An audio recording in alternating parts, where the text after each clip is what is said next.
Selamat malam Bapak Ibu Saudara-saudari kekasih dalam Tuhan. Malam hari ini kembali lagi dengan saya Filipus dalam segmen Teduh with SS. Pada malam hari ini kita akan merenungkan kebenaran firman Tuhan yang saya beri judul tema Belajarlah dari semut. Kita buka ayat Alkitab dalam Amsal yang ke-6. Amsal pasal 6 ayatnya yang ke-6 sampai yang ke-9. Demikianlah firman Tuhan. Hai pemalas, pergilah kepada semut. Perhatikanlah lakunya dan jadilah bijak. Biarpun tidak ada pemimpinnya, pengaturnya, atau penguasanya, ia menyediakan roti di musim panas dan mengumpulkannya pada waktu panen. Hai pemalas, berapa lama lagi engkau berbaring? Bilakah engkau akan bangun dari tidurmu? Amin. Perenungan pada malam hari ini pembahasannya adalah tentang belajar dari semut. Mungkin ini suatu tema yang cukup simpel dan mudah, dan mungkin sudah banyak juga kita dengar, entah itu dari sisi rohani ataupun sisi duniawi juga sering dibawakan oleh seminar-seminar bagi motivator-motivator untuk memotivasi orang lain untuk tidak menjadi pemalas. Lantas, kenapa sih dalam Alkitab ini itu belajar dari semut? Kenapa enggak binatang-binatang lain? Kenapa harus semut? Ternyata setelah saya pelajari, ternyata emang semut itu memiliki suatu keunikan yang harus kita pelajari dari semut, hewan yang kecil. Yang pertama adalah ukuran. Mengapa kita belajar dari semut? Kenapa semut? Ukuran semut itu kecil. Terkadang kita juga suka menginjaknya dengan tidak sengaja, ataupun juga sengaja juga bisa. Ibaratnya semut itu kecil. Bagi hewan-hewan lain mungkin semut itu tidak penting, dianggap enteng, atau mungkin tidak dispesialkan, tidak dihiraukan. Tetapi ternyata ayat Alkitab pada Amsal yang ke-6 ini mengambil peribahasa atau mengambil suatu contoh, yaitu semut. Yang pertama adalah karena Tuhan itu tidak pernah melihat manusia atau melihat orang, makhluk hidup itu dari ukuran. Kebanyakan manusia itu kalau misalnya belajar dari orang itu, belajar dari yang lebih besar. Contoh, jika kita belajar alat musik, pasti kita belajar dari orang yang lebih jago daripada kita. Jika kita belajar untuk menjadi pelari yang profesional, kita kan belajar dengan orang yang lebih jago atau mungkin yang lebih dewasa. Kebanyakan manusia terlihat malu atau gengsi jika belajar dengan hal yang dibawanya. Seperti contoh, jika belajar dengan anak muda yang di bawahnya, yang usianya jauh di bawahnya, dia akan merasa gengsi, akan merasa malu, sehingga keterbiasaan ini bukan semua manusia ya, tetapi kebanyakan orang itu hanya melihat secara ukuran manusia saja.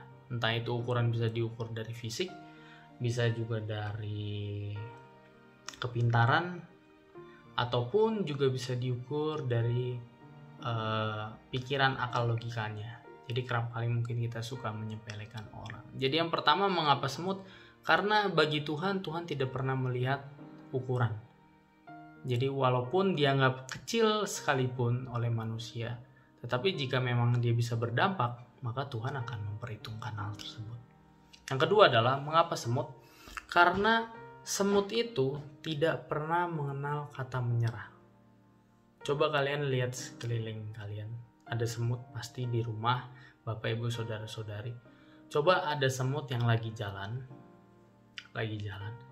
Terus kita taruh jari kita untuk menghadanger si semut tersebut. Jadi lagi jalan, kita taruh di depannya. Dia tidak akan berbalik ke belakang. Dia tidak akan menyerah, tetapi dia mencari jalan lain. Entah mungkin melewati jari kita, atau mungkin dia ke samping kanan atau ke samping kiri, atau mencari jalan lain. Ini salah satu hal yang cukup sepele, yang cukup simpel, tapi hal tersebut bisa kita pelajari dalam semut. Kita bisa pelajari kepada semut. Mari kita buka ayat Alkitab. Sebenarnya ini juga ayat Alkitab yang sudah cukup familiar juga. tentang Zakheus. Saya bacakan. Pada waktu itu Yesus masuk ke kota Yeriko dan berjalan terus melintasi kota itu. Di situ ada seorang bernama Zakheus, kepala pemungut cukai. Dan ia seorang yang kaya. Ia berusaha untuk melihat orang apakah Yesus itu. Tetapi ia tidak berhasil karena orang banyak. Sebab badannya pendek. Maka berlarilah ia mendahului orang banyak, lalu memanjat pohon ara untuk melihat Yesus yang akan lewat di situ. Dalam kisah ini adalah Zakheus. Dalam Lukas 19 ayat yang pertama sampai yang keempat. Kalau di Amsal tadi menggunakan semut, kalau wujud nyata tokoh makhluk hidup manusia yang ada di Alkitab itu salah satunya adalah Zakheus. Dia itu tahu badan dia kecil. Dia tahu pendek. Dan orang waktu itu berkerumun banyak saat Yesus melewati kota Yeriko. Lalu bagaimana mungkin dengan badan yang kecil di saat orang lain semua pada tinggi-tinggi? Sangat tidak mungkin untuk mau ketemu Yesus. Tetapi di saat dia ada niat, dia mau berusaha, dia mau berjuang, dia melakukan segala cara apapun yang ia mampu. Dia berlari, dia naik pohon ara, dan akhirnya suatu niat dia, suatu perjuangan dia yang dia tidak menyerah, akhirnya dia mendapatkannya. Dia bisa bertemu dengan Yesus. Dan pada saat itu juga dia bisa bertobat. Apakah itu kebetulan? Tentu tidak. Karena juga banyak pepatah atau motivasi dunia yang mengatakan usaha tidak akan mengkhianati hasil. Jadi poin kedua adalah semut itu tidak pernah mengenal kata menyerah. Poin ketiga adalah semut kecil memikirkan musim dingin saat musim panas. Mungkin ada yang tahu tentang kisah semut dan belalang. Jadi musim panas itu merupakan musim panen. Banyak makanan, banyak nutrisi. Intinya itu adalah musim kesuburan bagi binatang-binatang kecil. Di cerita semut dan belalang saat musim panas dia menikmati. Dia makan sebanyaknya, dia menikmati, dia mengkonsumsi semua yang ada. Dan seperti yang sudah Bapak Ibu tahu, mungkin yang belum tahu juga ada. Di situ ada 2 poin. Poin yang pertama adalah belalang itu orangnya sombong. Kenapa sombong? Karena bisa ditarik kesimpulan dia sombong. Karena dia menganggap, tenang aja. Ini mumpung lagi musim panas, ya udah nikmatin dulu aja. Ngapain mikirin hari besok? Biarin aja lah besok-besok. Padahal kan tidak selamanya musim panas itu ada. Setelah musim panas tentu ada musim dingin. Nah, di sini adalah semut itu memikirkan musim dingin saat musim panas.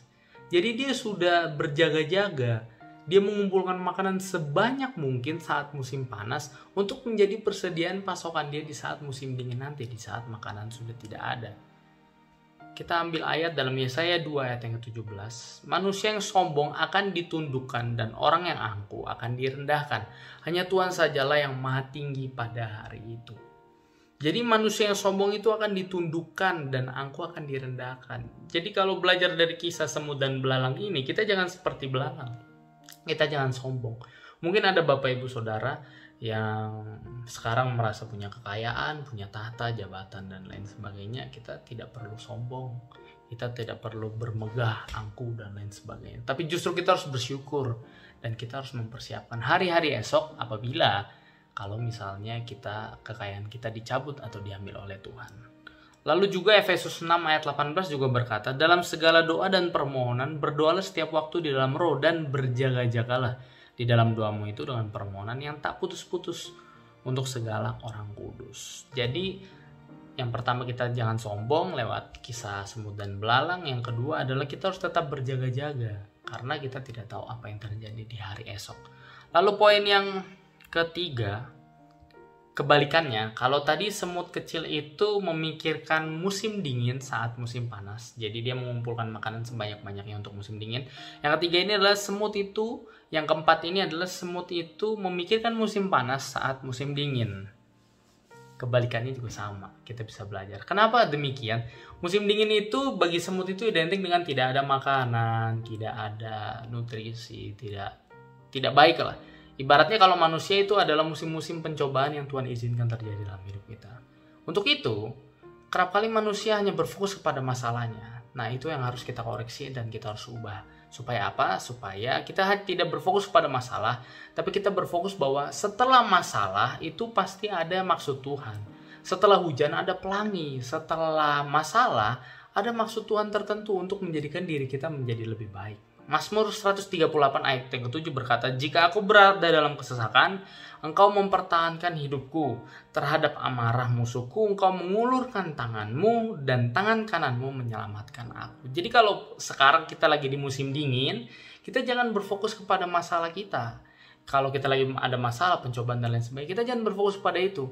Kita harus tetap ada pengharapan kepada Tuhan bahwa masalah ini akan berlalu. Ada juga lagu kan, badai pasti berlalu. Jadi itu, badai itu pasti berlalu jika kita berpengharapan kepada Tuhan. Lalu poin yang terakhir, yang kelima adalah semut kecil itu, semut-semut itu adalah melakukan segala yang mereka bisa. Segala yang mereka bisa itu maksudnya mereka melakukannya semuanya. Mereka pernah ngeliat kan, mungkin ada ngangkat barang bareng-bareng, angkat makanan bareng-bareng. Nah itu juga harus kita contoh. Kita harus melakukan apa yang kita bisa. Seperti talenta di ayat yang lain, Tuhan memberikan 1 talenta, 2 talenta, 3 talenta. Kita harus mengembangkan talenta tersebut dan semuanya dipakai untuk kemuliaan nama Tuhan. Terima kasih. Biarlah perenungan pada malam hari ini boleh menjadi kekuatan baru dalam hidup kita, supaya kita boleh belajar dari semut hal yang mungkin kelihatannya sepele, yang mungkin ukurannya kecil, dianggap enteng manusia, tetapi ternyata itu boleh mengubah kehidupan kita menjadi lebih baik di dalam Tuhan. Terima kasih, selamat malam, Tuhan Yesus memberkati.